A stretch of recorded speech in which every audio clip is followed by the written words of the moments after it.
Okay, so can we take a second to talk about how freaking lit the 2005 to 2012 era of Transformers was? BotCon was still a thing, new figures with modern ideas were coming out left and right, NG Smooth was still kicking it old school with high quality animated content, and the cinematic masterpiece of Giant Truckman was just invented. Figures were starting to increase the articulation and complexity of transformations. The fanbase was in an explosion of new ideas and quality, without seemingly any budgetary constraints to get in the way of reasonable prices. And the first video reviews on the internet of Transformers figures were just starting to come out. There was so much shit going on, it was completely incomprehensible. So the challenge with reviewing Transformers is keeping up with new figures while also doing reviews that you want to do and genuinely feel good investing time and money into. And I haven't exactly been on a streak of consistent content lately. So I made the decision this week to delay my conclusion to the God January review, instead looking at a modern Beast Wars figure. That is, until she broke in fucking half on day 2.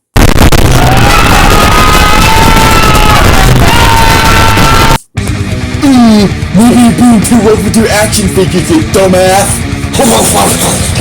So being fed up with modern and previous quality control issues, I started thinking, maybe I should do some new and invigorating content on Transformers media.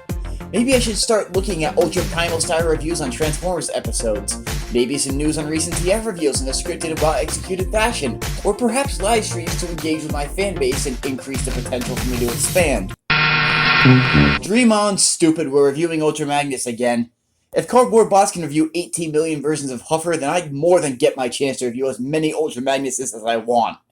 But this figure right here isn't any old Ultra Magnus. No sir. You've heard, did Roadbuster invent Siege? But you've never heard, did Ultra Magnus invent third-party upgrades? In a time where the only representation of Ultra Magnus was the soulless white Optimus Prime repaint, or the Generation 1 version of this figure, it was really difficult for them to finally come out with a car carrier and truck that truly captured the gravitas of my favorite character of all time. But this figure isn't just a figure, it's a rite of passage for Transformers fans of all generations. That iconic CGI animation showing the armor and the way it works was one of the earliest examples of advertising third-party upgrades on the market, which unintentionally became a staple video of nostalgia that brings us back to the good old days of Dr. Smooth and Giant Truckman. Sold by third-party company Fans Project, this set came out at a time where it was already the Wild West of new ideas revolutionizing a beloved franchise. A deluxe was $8 to $12, new engineering concepts and designs were coming out left and right, Articulation was starting to advance, and the franchise was starting to find new ground. On top of that, it felt like the third-party companies were showing respect for the Transformers fandom, instead of being contentious assholes, giving off the whole Hasbro bled, alternatives good lol shtick. But to start off a review of such gravitas, I had to start out with this kind of lame but charming inner shell at the official level of Transformers. This is Classics Ultra Magnus, the white Optimus Prime repaint that unfortunately never got an official release of his armor by Hasbro. I know I might be in a large minority here when I say that I genuinely enjoy the Classics Optimus Prime a little bit more than Earthrise Optimus Prime in proportion to the standards of the times. Like, did he come with sculpted in seats behind his windows? Didn't think so, idiot. This truck mode is really friggin' cool, with this sleek and aerodynamic race truck look that gives off a look of being something speedy and high efficiency, but just civilian enough not to draw any suspicion. To me, this is a modern mode that makes sense. Like, you want him to be able to haul ass when he needs to, but also blended enough not to draw any glances. The paint on this thing is really solid, but has the unfortunate side effect of yellowing way too easily as a result. Like, this thing's never been out in direct sunlight, but it's already starting to have a lot of these issues. There's something really charming about the paint scheme on this thing too. Like, he has that 1990s solo cup stripe going down the side of him that absolutely emanates the spirit of something that would come out around the early 2000s. As for the flaws on this thing, yes, the knees stick out, the feet stick out, and there's some very weird proportional weirdness in the weird wind vane that's weird. But holy shit, man, there's something about this figure that feels like it had so much more care put into the quality. The paint's like 4 layers thick, with a shiny, nice finish. The tires are painted in a crisp and hardcore shade of bronze. The headlights are painted, and it just feels like an absolute rock to handle. It's the pinnacle of what the Classics line was reaching for. New, invigorating takes on fan-favorite characters that would show up a huge amount of respect for the source material, and a level of care to quality that you just don't see anymore. Oh, did I mention he actually rolls?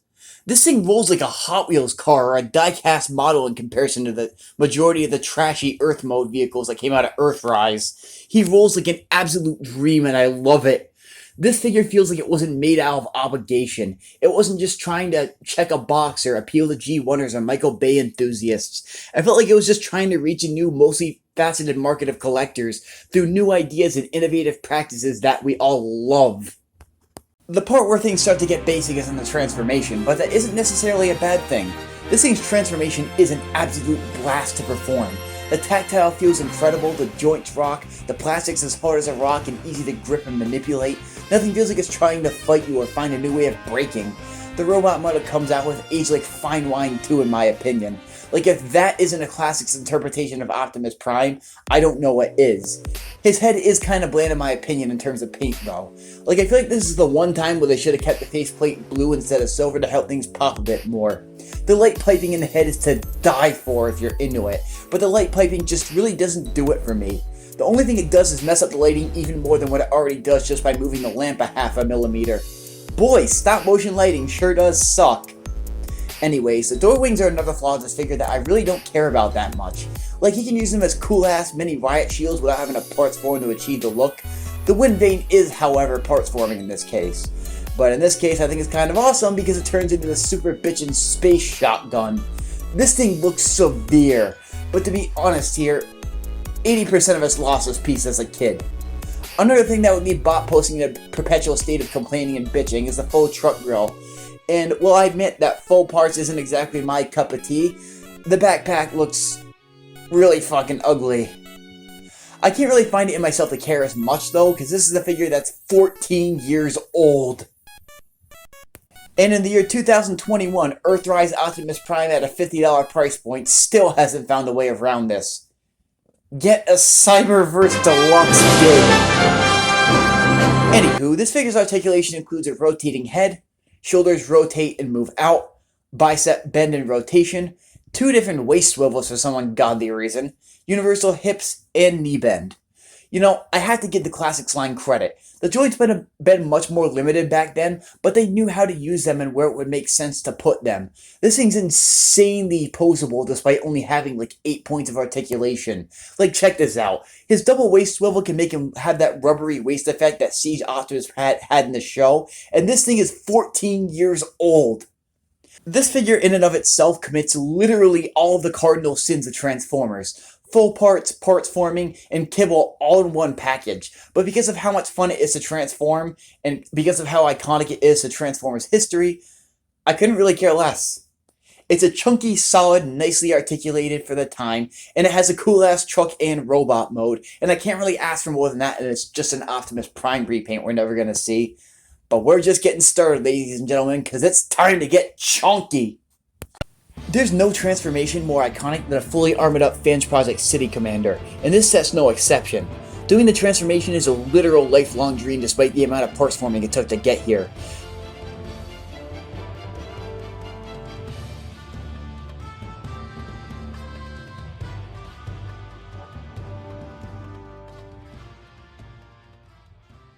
Now, full disclosure to give people time to bitch me out for the 847th time for being too rough with my figures.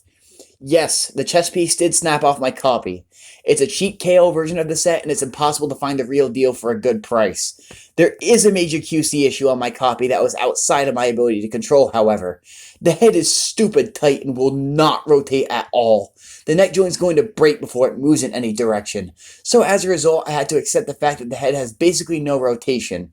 However, I still love this head sculpt. The head screams Classic's take on Magnus with a cartoony early 2000s looking head sculpt, and jagged but simplified proportions. It looks like something you'd see in Transformers Cybertron. The arm gauntlets are so friggin' thick that his elbows can barely move anymore, but his legs are designed in a way that looks really satisfying. No hollow parts, nothing sticking out. The armor covers up the knees and the shins in a way that achieves symmetrical perfection, even though they really get stuck on there. This thing is stupidly tight to navigate, and it's a pain in the ass to move everything into place because you had to flex so much rock hard plastic. These legs suck to put on the figure so hard.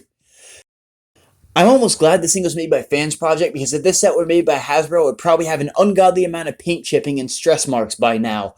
But can we take a look at the highly unneeded detail right here? This thing has a flip-out license plate with City Command printed on it, right on his foot. This is insane. No Transformers on the market have this level of attention paid to the small details like this, and it is insane. As for the weapons, you could use the wind vane gun to hold them up, or you could use the whole friggin' roof of the trailer for a major truck fuck cannon 3000 the size of a whole ass deluxe figure. This thing has a well-intentioned way of getting to use every single piece, but this thing's way too heavy for him to physically lift his arm without support. You can use another deluxe to hold it for him, and...